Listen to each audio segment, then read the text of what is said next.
وہ تیار ہو گئے تھے پڑھنے کے، مگر بات بگڑی ہے، ابو جہل آ گیا اور آنے کے بعد اس نے سب سے پہلا ایک چبھتا ہوا تانا دیا ابو طالب کو.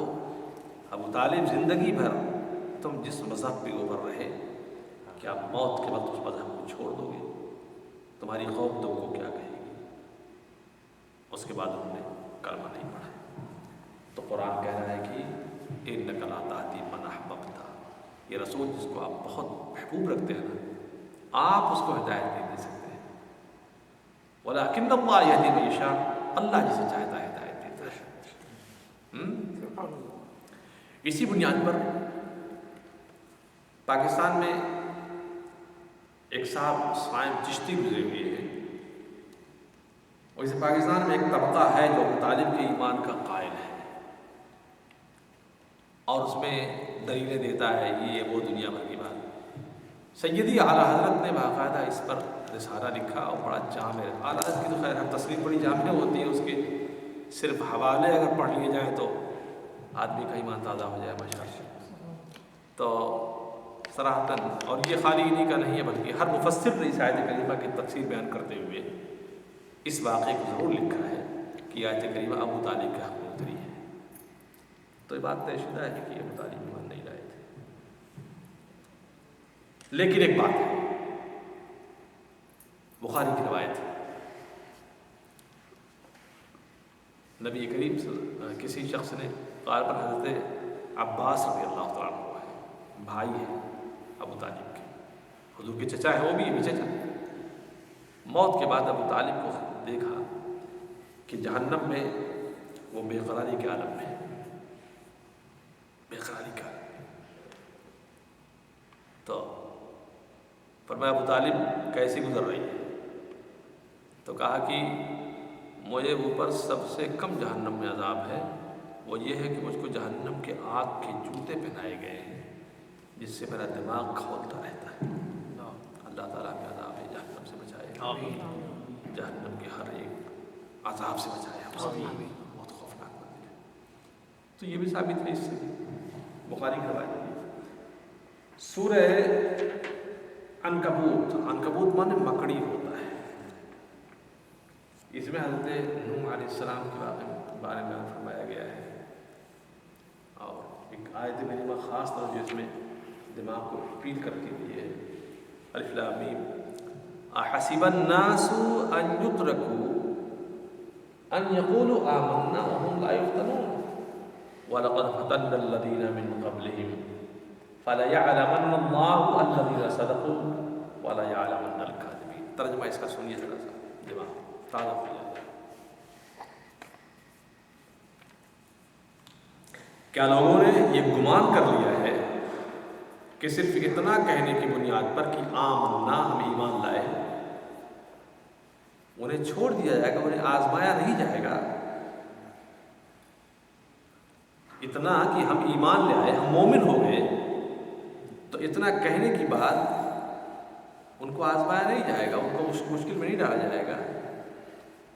سن لو، اللہ فرماتا وَلَقَدْ فَتَنَّا الَّذِينَ مِن قَبْلِهِمْ،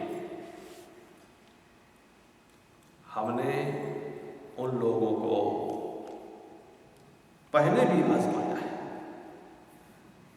فَلَيَعْلَمَنَّ اللَّهُ الَّذِينَ صَدَقُوا، یقیناً اللہ جل شانہ جانتا ہے وہ لوگوں کو جو سچے ہیں اپنے اس قول میں، اور ان لوگوں کو جو جھوٹے ہیں اپنے اس قول میں.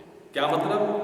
اب دیکھیں، لوگ آتے ہیں سوال کرتے ہیں، مولانا صاحب، امام صاحب، حضرت صاحب، جناب جی،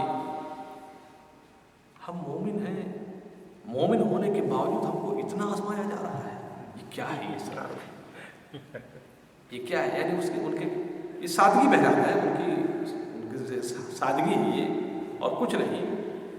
ہمارا اصل میں ایک دماغ، یہ ہمارا ایک ذہن یہ بن گیا ہے کہ ہم نے جب کلمہ پڑھ لیا تو ہم کو ایک دم نہیں آزمانا جانا چاہیے، حالانکہ ہم ہی کو آزمایا جانا ہے، حالانکہ ہم ہی کو آزمایا جانا ہے.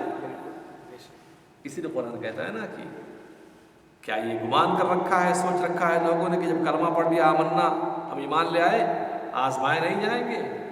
اتنے آزمائے جاؤ گے. دیکھو وَلَنَبْلُوَنَّكُمْ بِشَيْءٍ مِّنَ الْخَوْفِ وَالْجُوعِ وَنَقْصٍ مِّنَ الْأَمْوَالِ وَالْأَنفُسِ وَالثَّمَرَاتِ، اتنی چیزوں میں تمہیں آزمایا گیا ہے یہاں پہ، معمولی بات ہے۔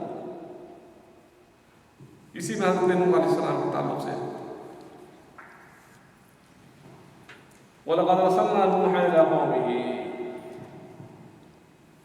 فَلَبِثَ فِيهِمْ أَلْفَ سَنَةٍ إِلَّا 50 عَامًا فَأَخَذَهُمُ الطُّوفَانُ وَهُمْ ظَالِمُونَ، ہم نے نوح کو بھیجا اس کی قوم کی طرف تو ان میں ٹھہرا رہا 950 سال۔ کتنا؟ 950 سال۔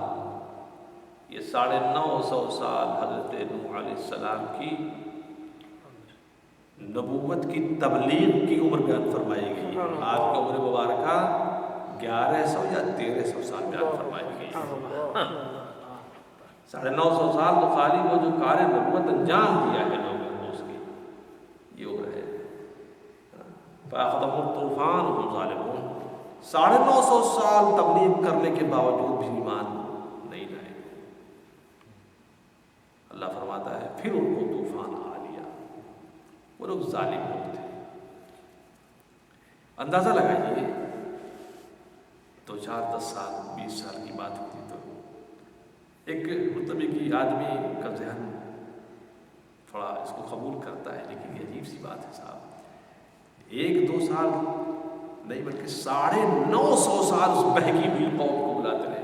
سورہ نوح شریف آگے 29 بارے بیان فرمائی گئی ہے کہ حضرت نوح علیہ السلام سے لوگ اس قدر یعنی آپ کو دیکھ کر کے لوگ چھپ جایا کرتے تھے کہ نوح آ رہا ہے، نوح آ رہا ہے۔ وَاسْتَغْشَوْا ثِيَابَهُمْ، اور لوگ اپنے چہروں کے اوپر کپڑے ڈال لیا کرتے تھے کہ نوح ہم کو پہچان نہ سکے۔ یہ صورتحال ہے۔ پھر اللہ جل شانہ کو عذاب الہی اتارا۔ اللہم صلی علی سیدنا شفیعنا مولانا محمد صلاۃ و سلام علیک سیدی رب کریم، رمضان کی ماہ مبارک کی عبادتوں کو قبول فرما۔ آمین۔ کوئی خطا، کوئی لفظ، کوئی گناہ، کوئی سرزد ہوتا ہو، کوئی کمی ہوتی ہے، اللہ اسے معاف فرما دے۔ آمین۔ قرآن پاک کی تلاوت بھی قبول فرما، سماعت بھی قبول فرما، تراویح قبول فرما۔ جو کچھ میں ٹوٹے پھوٹے کچھ عرض کرتا ہوں الہ العالمین سے بھی قبول فرما لے، خاتمہ بالخیر فرما، ہم سب کو ایمان کی سلامتی کے ساتھ قائم رکھ، اسی پر مرتضی فرما۔ وصلی اللہ تعالی علی خیر خلقہ سیدنا محمد وعلی آلہ وصحبہ اجمعین برحمتک یا ارحم الراحمین۔